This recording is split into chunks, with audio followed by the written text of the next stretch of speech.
قرآن نے کہا انما یرید اللہ لیذہب عنکم الرجس اہل البیت ویطہرکم تطہیرا. تمہارا اس پر ایمان ہے کہ قرآن نے طہارت اہل بیت اطہار کا اعلان کیا. ہمیں دل و جان سے تسلیم ہے، مگر یاد رکھنا اگر قرآن میں اہل بیت اطہار کی تطہیر اور طہارت کا اعلان ہے تو اسی قرآن کی سورہ انفال 9ویں پارے میں میرے رب نے فرمایا یاد رکھو بدر کے مقام پر میرے یار کے دامان کرم کو تھام کر جو وفادار حضور کے ساتھ اترے تھے ہم نے ان سب صحابہ کو بھی طہارت والا بنایا.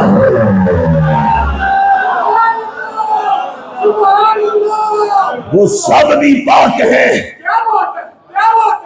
اب اس قرآن کے مقام کو ہی لے لیں. اس مقام یہ جو دو میں نے مقام پڑھے وہ سورہ احزاب اور ادھر سورہ انفال، یہ دو جگہوں کا پڑھے نہ خارجی اور ناصبی بچتا ہے نہ رافضی اور شیعہ بچتا ہے. دھرتی کے سینے پر صرف امام احمد رضا کا غلام سنی بچتا ہے.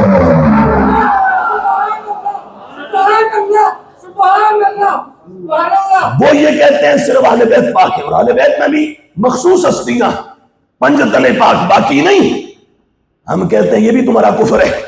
اور دوسرے ادھر والے وہ کہتے ہیں صرف صحابہ اہل بیت نہیں. ہم کہتے ہیں محبوب کا صدقہ رب نے انہیں پاک کیا ہمیں پھر بھی منظور ہے، اور محبوب کا صدقہ رب نے انہیں پاک کیا ہماری گردنیں ان کے سامنے بھی جھکی ہوئی ہے. یہ سب پاک ہے.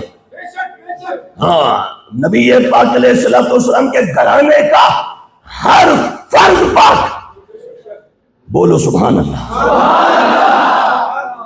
میرے محبوب علیہ السلام کا اوپر جناب آدم سے لے کے سیدنا جناب عبداللہ تک، سیدہ حوا سے لے کر سیدہ آمنہ تک سارا شجرہ پاک، حضور کی ازواج پاک، اولاد پاک، آل پاک، شہزادے پاک، شہزادیہ پاک، نواسے پاک، نواسیہ پاک، اور صدیق اکبر پاک، عمر پاک، عثمان پاک، علی پاک، 1.25 لاکھ صحابہ میں سے ہر صحابی پاک اور ہر صحابیہ کو اپنے طہارت عطا فرمائی ہے.